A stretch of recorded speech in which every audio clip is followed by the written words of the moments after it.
In Panipat, Haryana, Major Ashish's mother, Kamla Devi, she's waiting for the mortal remains of her son. She hasn't shed a single tear. She says, I will not cry.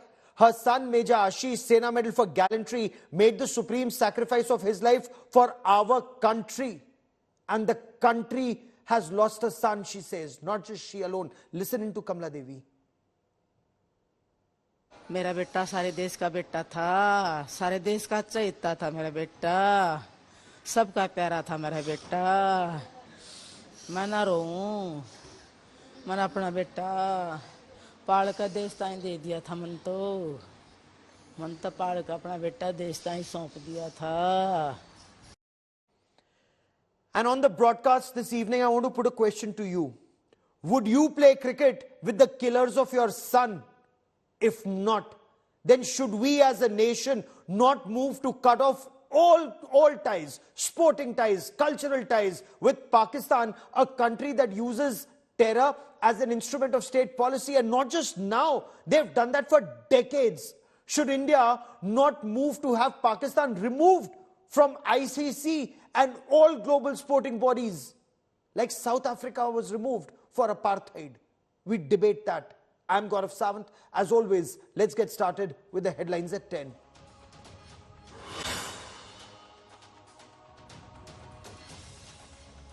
Hunt intensifies for Lashkar-e-Taiba terrorists responsible for the killing of 3 bravehearts during an anti-terrorist operation in Anantnag. Lashkar-e-Taiba commanders have been cornered and joint security operations are currently underway. Prime Minister Narendra Modi hits out at the opposition bloc in poll-bound Chhattisgarh over Sanatan Dharm remark, says the opposition alliance is anti-Hindu and aims to end Sanatan Dharm in our country. As Kerala ramps up measures amidst the Nipah virus outbreak, a 5-member central committee has been sent to Kozhikode to survey the conditions. Karnataka and Tamil Nadu ramp up vigil.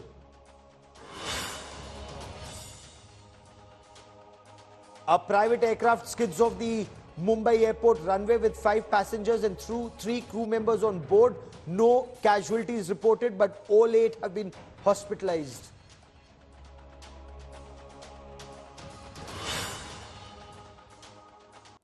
How many times must we sacrifice our braves at the altar of sporting and cultural ties with the state sponsor of terror?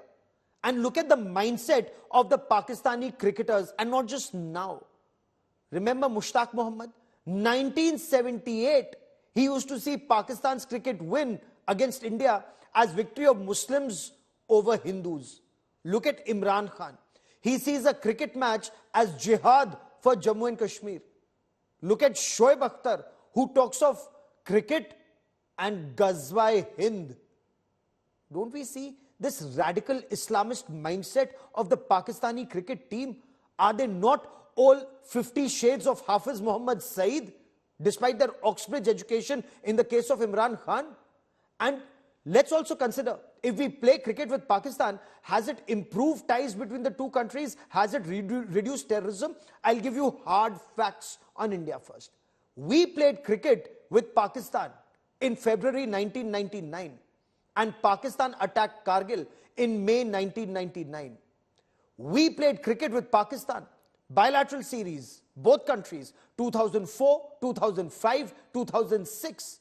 And Pakistan repeatedly attacked India, including the Mumbai train serial blast where 200 Indians were killed. And again, 26/11 Mumbai terror attacks, 166 Indians were killed. Then why not ban Pakistan from international cricket till the time Pakistan takes action against this radical Islamist military jihad complex in its country?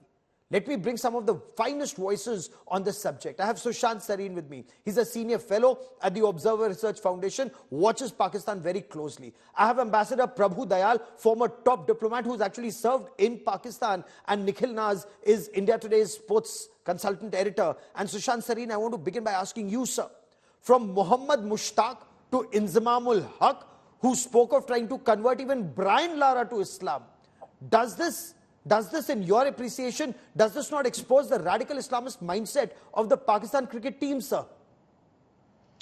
Not only does it expose the radical Islamist mindset, it exposes, the kind of nonsense which goes on in Pakistani cricket. For example, in the middle of a match or middle of training, they'll start praying in the middle of the ground.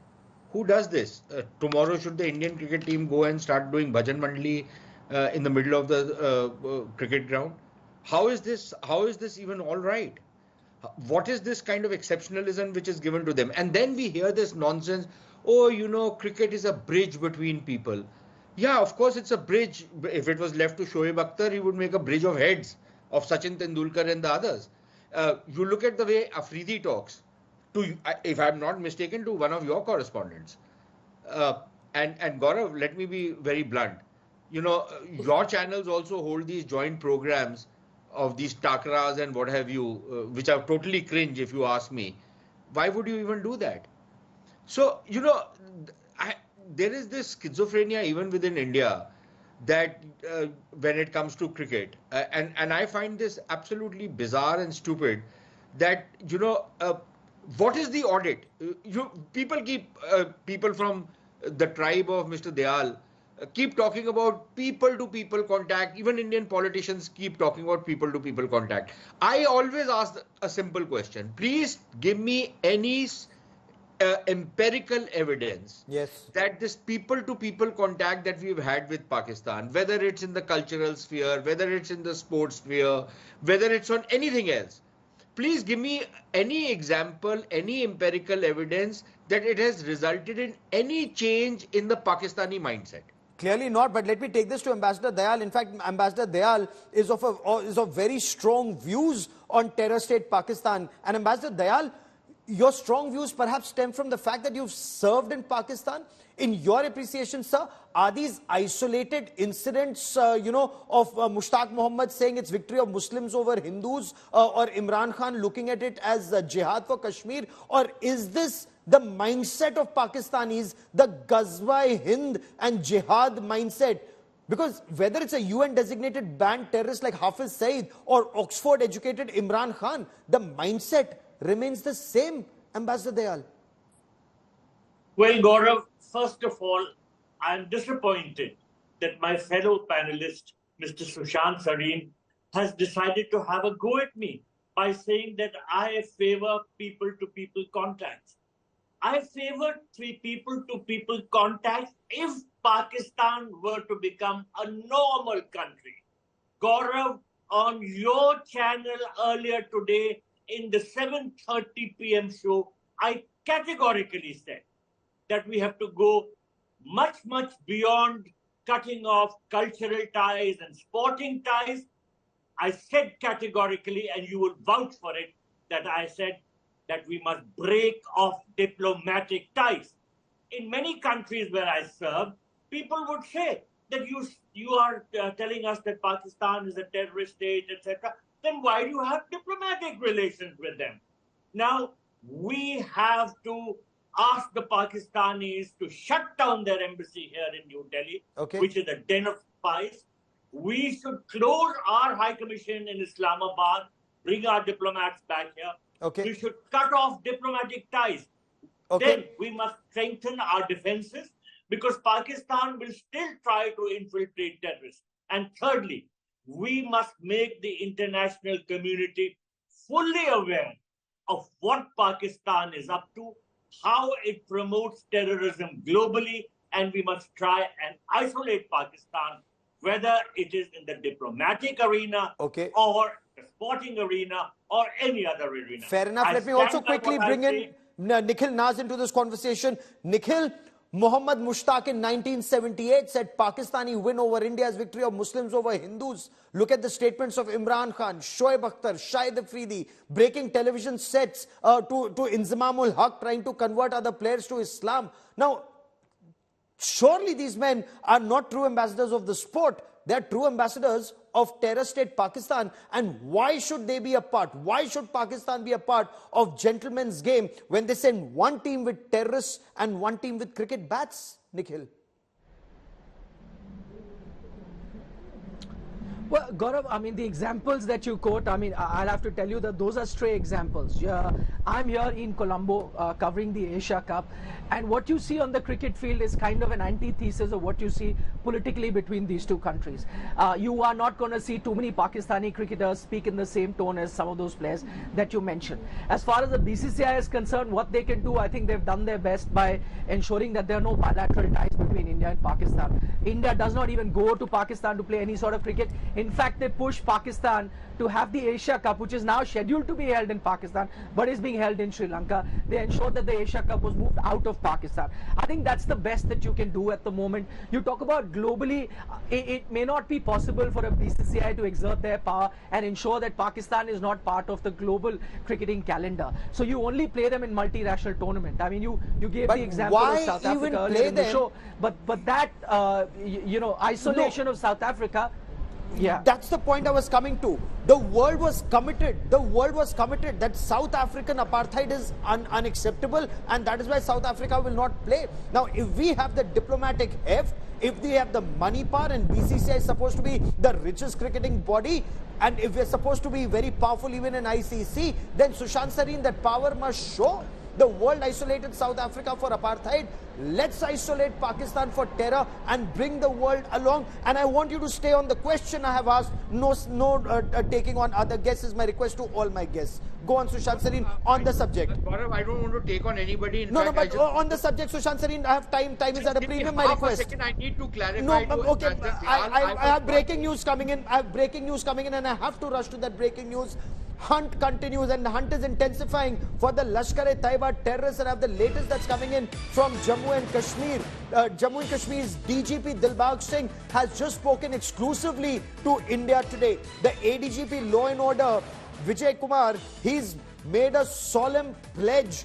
He's made a solemn pledge on India today, saying that terrorists will be neutralized very soon. Joint security and anti-terror operations are currently underway. Lashkar-e-Taiba chief in Kokernag, Uzair Khan, has been cornered in Anantnag. Let's listen in. Sir, आप यहाँ पे जो lead कर रहे हैं, खास तौर पे किस तरह से जो आतंकी हैं, आपने बॉक्सिंग तो कर दिया है, लेकिन क्या पाकिस्तान लिंक्स हैं, किस तरह से ये चीजें सामने आई? देखिए, पिछले 3 साल में जब से 370 हटा है, 628 टेररिस्ट मारा गया है सिर्फ कश्मीर में. इन लोगों का जो जितना भी था डैमेज हो गया, तो डर से लोग हाई रीचेज को चुना है, चाहे रजौरी पुंछ हो कि कोकरनाग कुलगांव के पहाड़ी पर. हाई रीचेज में जंगल वॉरफेयर में रिस्क होता है, उसमें प्रोफेशनल हजार्ड होता है.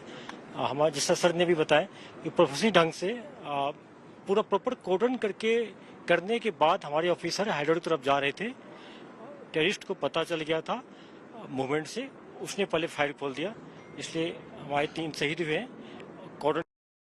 And I quickly want to cut across to India Today's Kamaljeet Kaur Sandhu. She's on ground zero, getting us much more on this big story. Kamal, you've been speaking to your sources both in the police and the army. Bring us the latest on these anti-terror operations. Well, it's been a very long night as far as Jammu Kashmir police is concerned and the Indian army. But remember, even as I speak, they're obviously on the cordon. Now, what we know is, as far as the terrorists are concerned, and one of them has been identified as Uzair Khan, the point is that he's from Lashkar-e-Taiba and TRF has already claimed responsibility. Now, they are talking about some sort of a revenge as far as the code name Kazim Khan is concerned. Okay. But let me get back to the operation bit. We've been told that there is a heavy firing done by the security forces, but there are only one odd firing coming in from the terrorists. They're trying to actually prolong the encounter by saving on the ammunition.